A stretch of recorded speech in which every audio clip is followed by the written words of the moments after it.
continuar meditando en este libro, Apocalipsis. Estamos llegando a la parte final y habíamos visto hasta el versículo 19, capítulo 21 y el verso 19.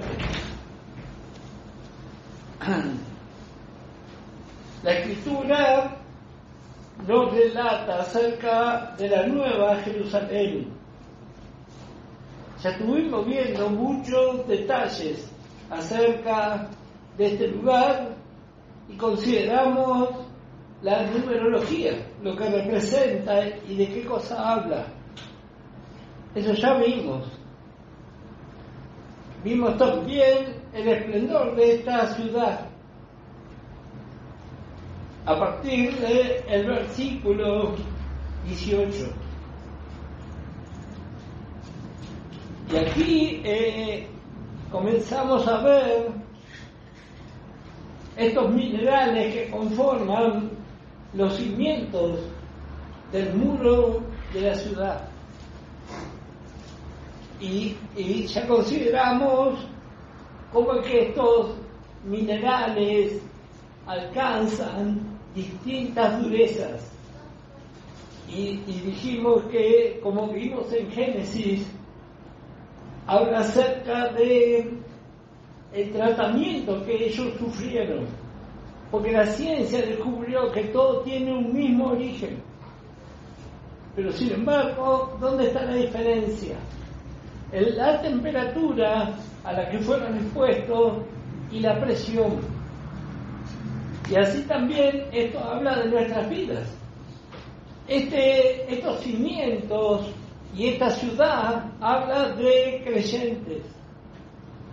Y bueno, también estamos viendo lo que representa cada uno de estas piedras preciosas. Habíamos visto algunas en el versículo 19 y la voy a repetir rápidamente por si alguno lo anotó.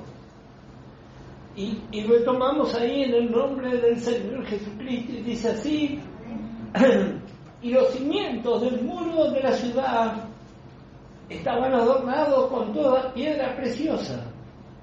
El primer cimiento era jaspe, el segundo zafiro, el tercero ágata, el cuarto esmeralda, el quinto ónice, el sexto cornalina, el séptimo crisólito, el octavo berilo, el noveno topacio, el décimo crisopraso, el undécimo jacinto, el duodécimo amatista.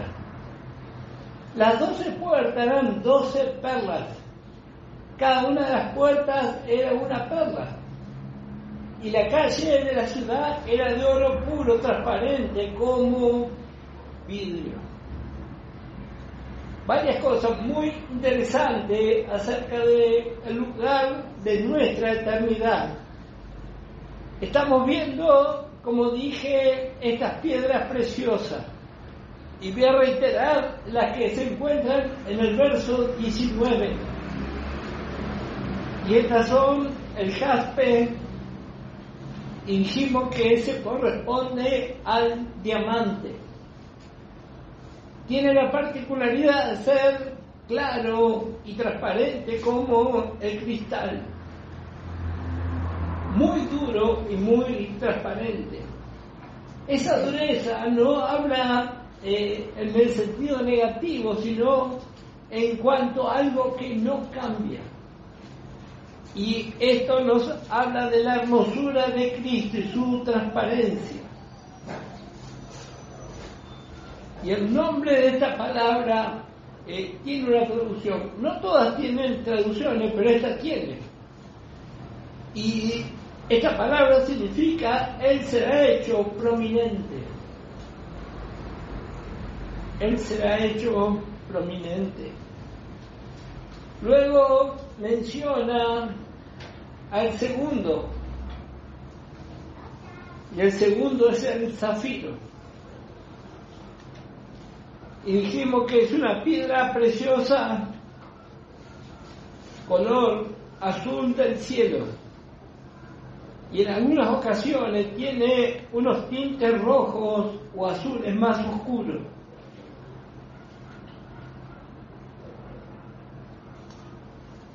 Y su nombre, zafiro, significa relatar, y se refiere a la tremenda belleza de Cristo. Tercer elemento, ágata, también conocida por calcedonia, y es una piedra matizada con tonalidades que aparentan ser nubes y con muchos vivos color cobre. Y habla también acerca del Señor Jesucristo, de ser un ser celestial y de una durabilidad sin cambios. Y el cuarto que hemos visto es la esmeralda. Bueno, la esmeralda es más conocida. Sabemos que tiene un color verde y habla de la vida de resurrección otorgada a todos los salvados. Habla de la vida fuera de la muerte. Cuando estudiamos los primeros capítulos de Apocalipsis, vimos el trono donde estaba el Señor y vimos que había dos cosas que a Juan le llamó la atención. Una, el arco iris, y otra, el color esmeralda. Habla de la vida de resurrección desplegada. Incluye la misericordia. Ahora sí vamos a retomar la lección del día de hoy a partir del verso 20. Tenemos el quinto elemento, ónice o sardonia, y esta habla de la salud irradiada por Jesucristo. No solo una salud natural, sino también espiritual, mucho más importante aún. Reitero, ónice o sardonia habla de la salud irradiada por Jesucristo. El sexto elemento es la cornalina o sardio. Cornalina o sardio. Es una piedra preciosa de color rojizo, claro.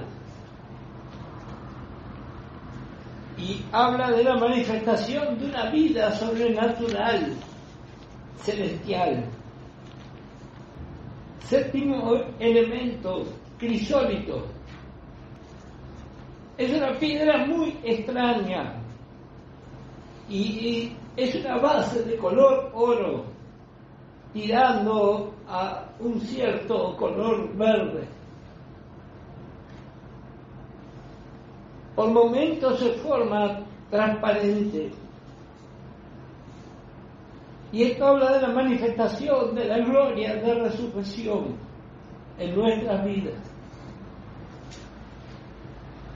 Justo el domingo veíamos algunas cualidades de un resucitado y veíamos que el Señor Jesús no sangraba por su herida.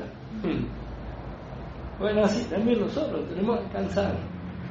Si realmente, como dice Pablo, se había resucitado con Cristo, bueno, entonces tenemos que mostrar estas virtudes, la gloria de la resurrección. La palabra gloria, como hemos visto en muchos lugares, significa lo mejor. Usted y yo podemos dar lo mejor para que el Señor sea exaltado. No hay problema que el yo sea humillado, con tal de que Cristo sea exaltado. Próximo elemento, el octavo, berilo.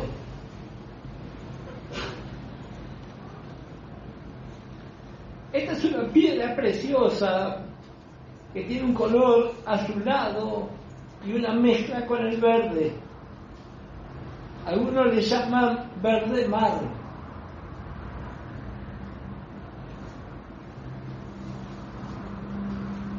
Y lo que esta palabra significa, berilo, ella empobrecerá, habla de la victoria de Cristo sobre Satanás, empobreció sus planes, empobreció su ejército.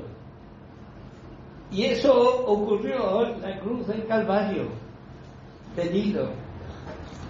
Cada una de estas piedras habla de Cristo y habla también de la vida de los vencedores, de no colaborar con el plan de Satanás. Un creyente carnal, un creyente sin revelación, a veces no sabe para dónde está trabajando. ¿Se acuerdan el domingo cuando veíamos la declaración del Señor Jesús que dijo: va a venir el príncipe de este mundo, pero no tiene nada en mí? ¿Será que todos podemos decir así? Él no tiene nada de espacio ni vida. Berilo. La próxima piedra, el noveno, topacio. Topacio. Otra piedra preciosa. Tiene un color amarillento, muy pálido. Y la palabra topacio tiene una traducción. Significa la aflicción ha huido. En el versículo 4 del capítulo 21 de Apocalipsis dice: enjugará Dios toda lágrima de los ojos de ellos, y ya no habrá muerte, ni habrá más llanto, ni clamor, ni dolor, porque las primeras cosas pasaron. Nada de lo que en este mundo nos recuerda el pecado, ya hemos hablado de eso, los cementerios, las guardias hospitalarias, la policía, las cárceles, todo eso no va a existir más. Y de eso habla esta piedra, habla de la vida de resurrección. Cuando estudiamos Cantares, la Sulamita habla acerca de esto, de el vino añejo, habla de las virtudes de Cristo y de la vida de victoria, lejos de la aflicción que trajo el pecado a nuestra vida. A veces recibimos al Señor Jesús y por años sufrimos las consecuencias del pecado, hasta que Cristo se forma. Bueno, eso es todo un proceso. De eso habla el topacio. El décimo, crisopraso. También es de un color oro muy claro, con algunos matices azules. Y habla de la vida de victoria. Su nombre significa hazaña divina. Lo que Cristo hizo en nosotros testifica públicamente de que hemos sido conquistados por Él. De eso habla esta piedra preciosa también. El undécimo, jacinto. El jacinto es una piedra preciosa de color violeta. Habla de la realeza de Cristo.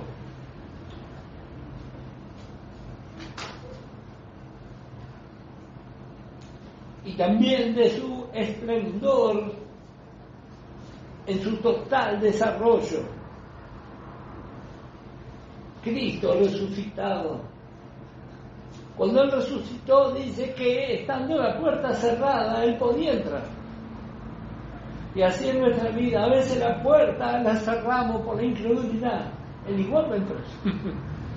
Porque Él tiene un propósito. Jacinto. No hay nada que lo limite. Ya no tiene ese cuerpo limitado. Y así también estoy yo. No hay nada que nos limite para la vida de fe. Solamente una cosa: nuestra incredulidad. El jacinto. Bueno, Contra eso luchamos todos los días. Y encontramos el 12º, la amatista.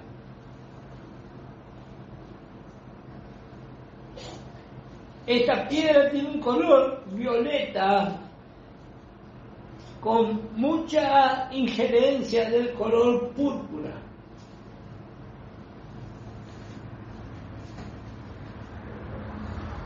En algunos casos se le encuentra mezclada con algún color azul muy fuerte o con vetas rojas profundas. La palabra amatista tiene un significado. Volverá a ser traído como de un sueño. O se despertará de un largo sueño. Amatista. Y esto habla de la vida celestial de Jesucristo, esperando por su restauración. Y los vencedores estamos de acuerdo con esto también. Esperando tanto tiempo es como salir de un sueño. ¿Y cómo sale Jesucristo de ese sueño? ¿Cómo comenzó esta historia que vimos en Génesis? Una revolución en los cielos. Juicio sobre la tierra. Dice que la tierra estaba desordenada y estaba inundada de agua. El agua tiene dos sentidos principales. Uno, positivo, cuando representa el Espíritu Santo y la palabra de Dios. Y otro negativo cuando habla de juicio. Por eso necesitamos estudiar cada porción e interpretar correctamente. ¿Cómo sale Jesucristo de ese largo sueño? Por una esposa. Esa es la última de las piedras. Nos habla de un lugar de descanso y gozo eterno. Retomamos en el verso 21. Las 12 puertas eran 12 perlas. Cada una de las puertas era una perla. ¿Se acuerdan cuando vimos la altura de los muros? 64 metros de alto. Estas perlas, creo que la mayoría sabemos cómo se originan. Bueno, es un pequeño animal que sufre una agresión y cubre esa agresión y forma una perla. Así se hacen las perlas naturales. Y así ha sido la iglesia. Los mártires, los fieles, con su sufrimiento, formaron estas puertas. Las puertas hablan de oportunidades. Recordamos lo que el Señor le dice a Filadelfia. Vamos a leerlo, por si alguno no recuerda. Capítulo 3 de Apocalipsis. Y el verso 7. Escribe el ángel de la iglesia en Filadelfia. Filadelfia representa a los santos del mensaje de gracia. Filadelfia. Sardis representa a los santos llamados protestantes o evangélicos. Y Tiatira habla del catolicismo romano, donde también, aunque a muchos les gusta, hay creyentes. Estas 4 estudiamos y dijimos que estas son las 4 actuales. ¿Por qué dijimos eso? Porque las 4 hacen referencia hasta que Él vuelva. Las 3 primeras ya pasaron, ya no están. Pero igual tenemos enseñanza, por supuesto. Pero como esto es un estudio bíblico y usted y yo tenemos que saber de qué hablamos, las 4 últimas son las que están hoy. Tiatira, la Iglesia Católica, de ahí sale Sardis, los protestantes, con la reforma de Lutero. De ahí salió Sardis.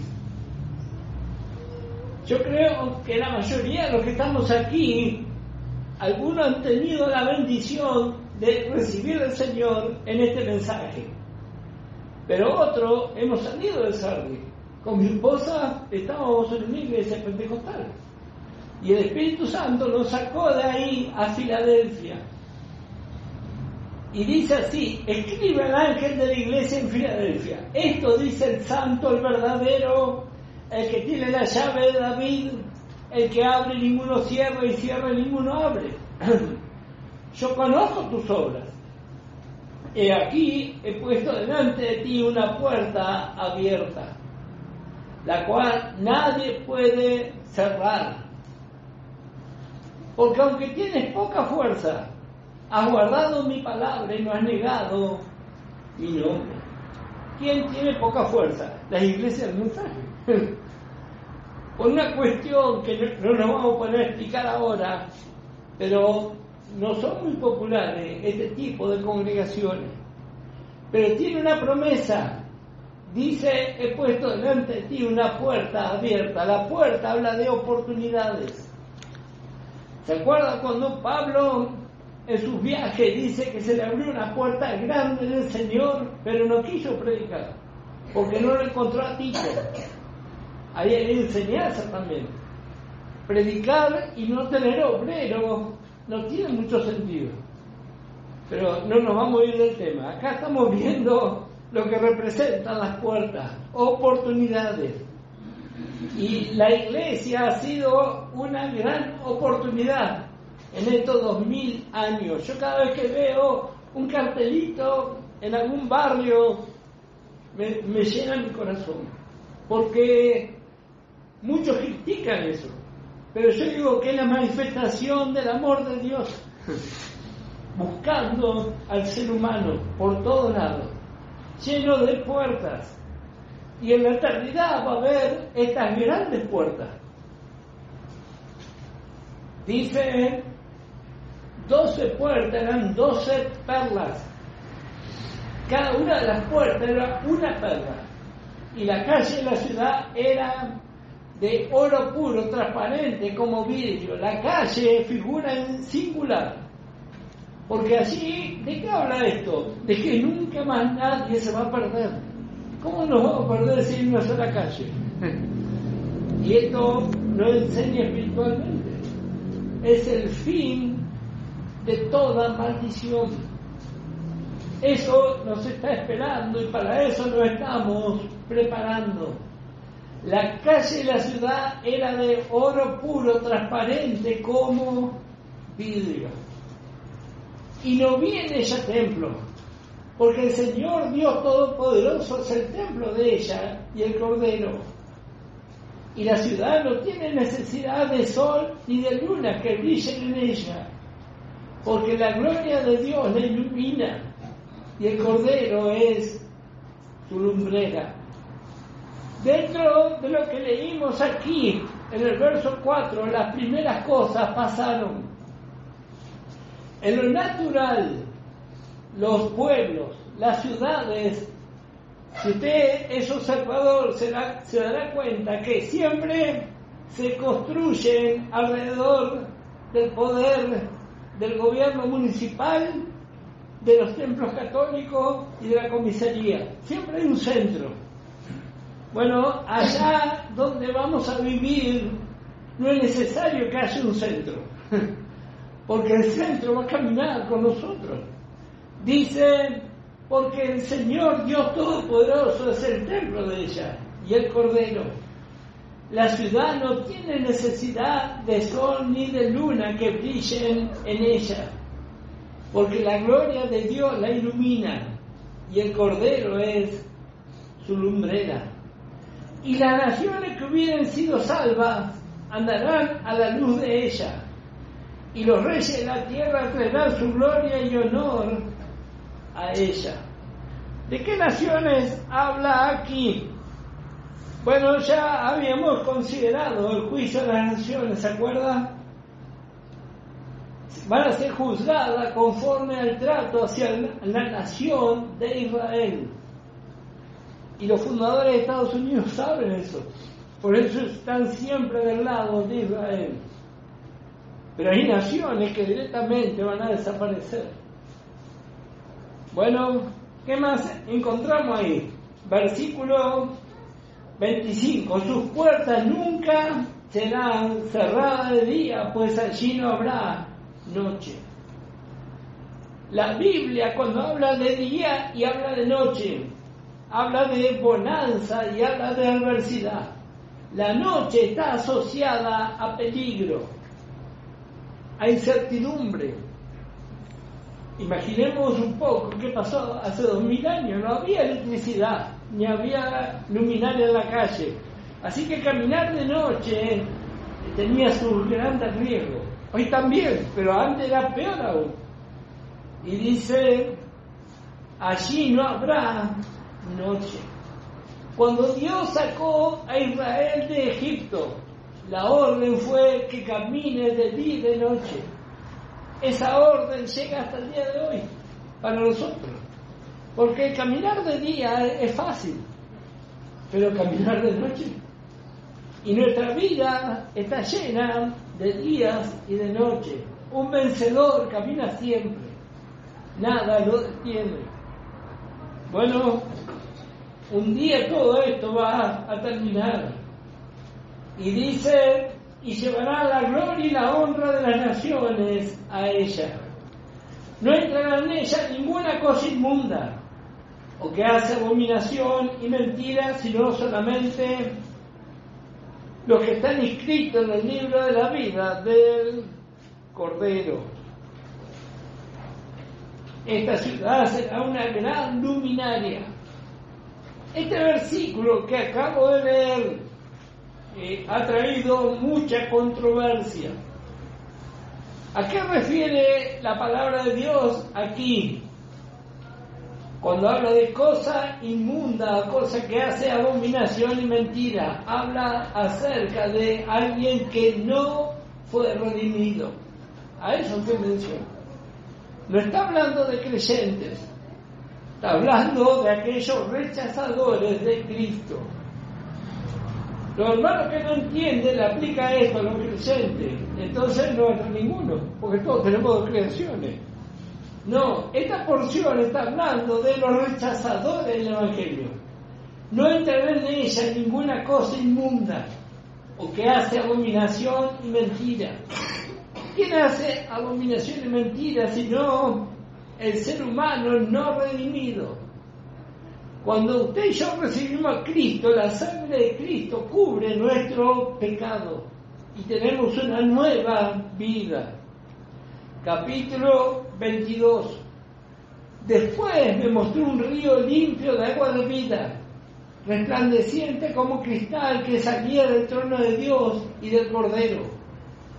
En medio de la calle de la ciudad, y a uno y otro lado del río, estaba el árbol de la vida, que produce 12 frutos, dando cada mes su fruto, y las hojas del árbol eran para la sanidad de las naciones. Y confirma lo que dice el verso 3, y no habrá más maldición. Y el trono de Dios y del Cordero estará en ella, y sus siervos le servirán y verán su rostro, y su nombre estará en su frente. Qué hermosa promesa. Comenzamos por el verso 1. Juan vio este río limpio de agua de vida. La primera referencia a este libro está en Ezequiel 47. Este río lo volvemos a encontrar en el milenio. Y ahora lo encontramos aquí por la eternidad.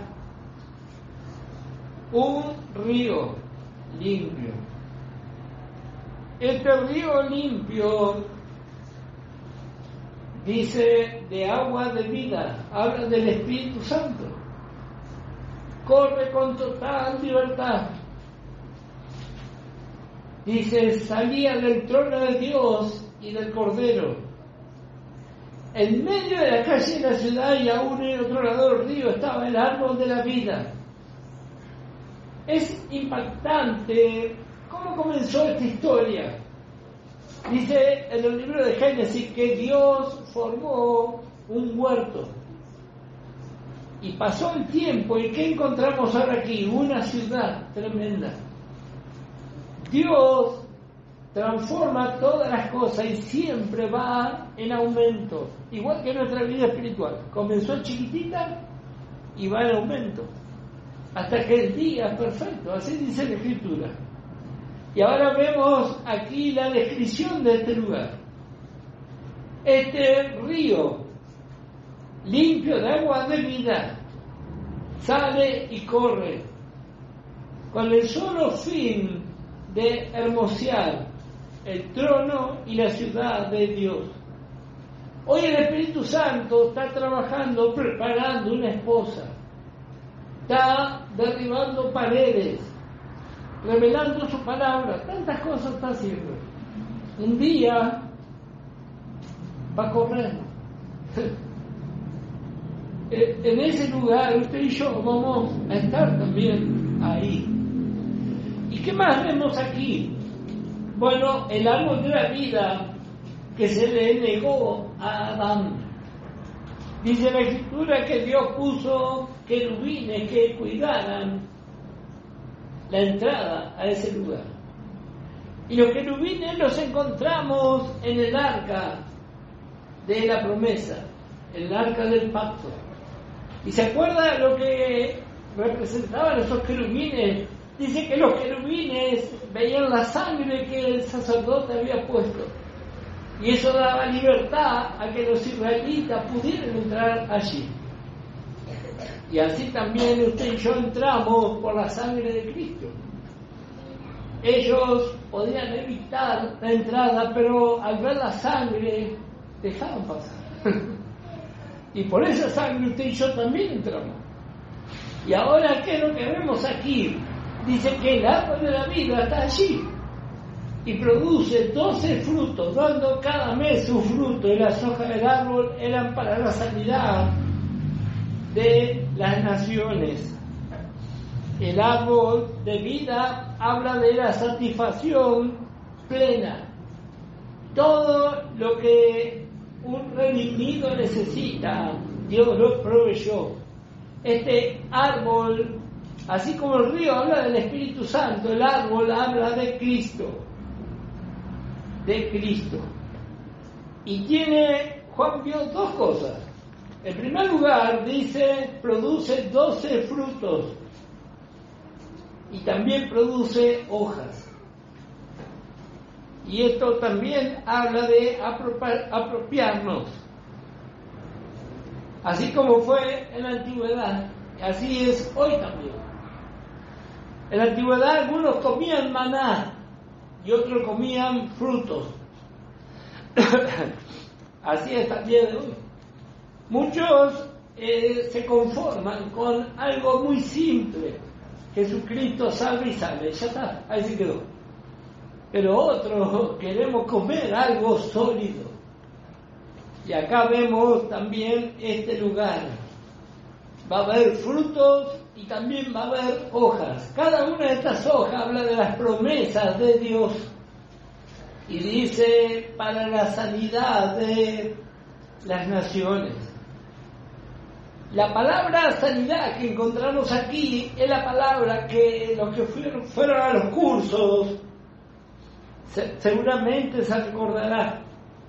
La palabra que a muchos le da urticaria es la palabra del griego terapia. Terapia.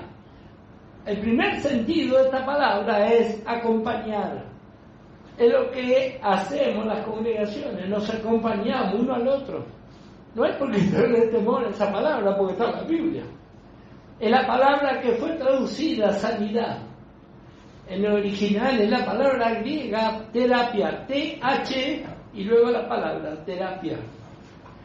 Significa acompañar, atender, servir, asistir alimentariamente, nutrir.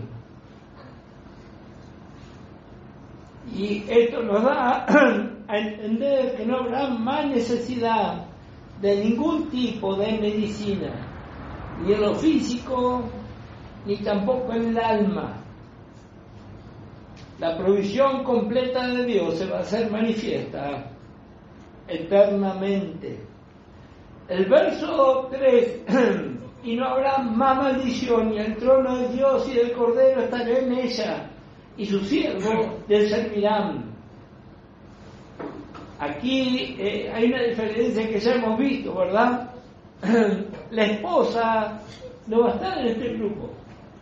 Los siervos habla de la segunda fila. Ahí va a estar el Cordero también. Y para los que preguntan, el verso 4 dice, verán su rostro y su nombre estará en sus frentes. Primera de Juan capítulo 3.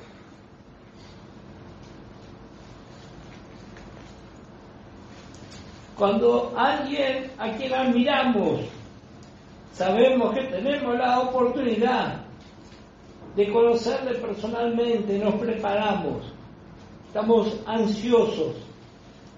Pero la Biblia, ¿qué dice? Primera de Juan capítulo 3, verso 2, amado, ahora somos hijos de Dios y aún no se ha manifestado lo que hemos de ser, pero sabemos que cuando Él se manifieste seremos semejantes a Él, porque le veremos tal como Él es. Y note el verso que sigue. Y todo aquel que tiene esta esperanza en Él se purifica a sí mismo, así como Él es puro. Si realmente somos conscientes de que muy pronto le vamos a ver, así como en lo natural, hablamos no de personas sensatas, porque yo he conocido cada caso, pero nos preparamos para ir al encuentro de alguna autoridad. No vamos a ir vestidos como de costumbre, por una cuestión de respeto. ¿Cuánto más con el Señor? ¿Será que nos preparamos o así nomás? Bueno, cada uno podemos responder. Dice, me pasé el verso 3. Hay una referencia para los que toman nota. Gálatas capítulo 3, versos 13 al 14. Pablo enseñó esto, acerca de que ya no hay maldición para los que estamos en Cristo Jesús.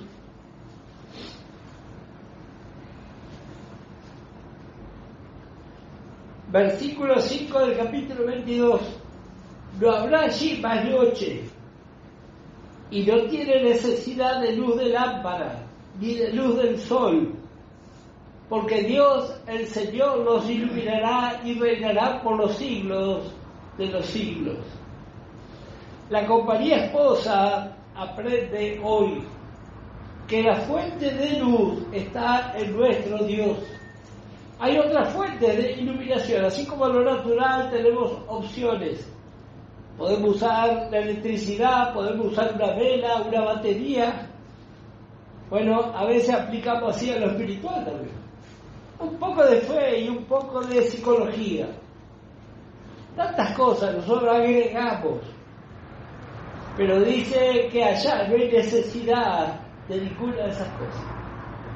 Por eso, qué mejor que ahora aprender realmente cuál es la fuente de nuestra luz, nuestro mismo Dios. Dice, porque Dios el Señor los iluminará y reinarán por los siglos de los siglos. Usted y yo necesitamos iluminación hoy. Veíamos hace poco acerca de los ojos de la Sulamita, ¿se acuerdan? Y dijimos que la Biblia los compara con el ojo de paloma. Tiene una visión que ve en dos sentidos, ve muy lejos, pero también ve cosas imperceptibles aún para los humanos.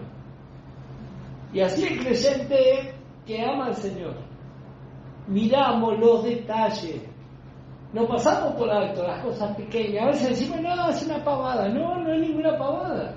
Porque por amor al Señor vamos a ser detallistas. Por ahí hay cosas tiradas, la paloma ve las cosas que están tiradas. Bueno, y así también nosotros. Vimos el cuadro de los vencedores. Dice, llenos de ojos, por dentro y por fuera. Y a veces tenemos ojo por fuera, ¿no? Para ver a otros. Pero ¿qué pasa con nosotros? ¿Será que realmente nos examinamos? ¿Será que realmente vemos cómo está nuestra condición? Bueno, dice el versículo 6, y me dijo, estas palabras son fieles y verdaderas.